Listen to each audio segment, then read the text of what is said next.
আসসালামু আলাইকুম। সবাই কেমন আছেন বন্ধুরা? দেখেন, একটু ভালো ভালো রান্না করলে আমার ছেলে নিজে হাত দিয়ে খুব সুন্দর করে আগ্রহ করে খেতে থাকে। আজকে ওর রেজাল্ট দিয়েছে আমার ছেলের।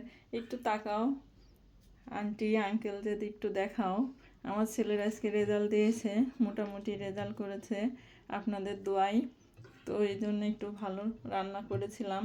সে আনন্দ সহ করে মজা করে খাচ্ছে। দেখেন বন্ধুরা, সে খুব খালি পোলাও, মাংস, বিরিয়ানি এইসব খেতে চাই। তার খুব পছন্দর ফেভারিট খাবার আজকে রান্না করেছি, তো সে কারণে ও তাড়াতাড়ি খেতে বসে গিয়েছে। তো সবাই আমার ছেলের জন্য দোয়া করবেন বন্ধুরা, সামনে যেন আরও ভালো রেজাল্ট করতে পারে। আমার ছেলে যেন ইমানদার হয়, নেককার হয়, আর মানুষের মতো মানুষ হয়। সবার কাছে আমার এইটুকুই চাওয়া। তো ভালো থাকবেন। আল্লাহ হাফেজ।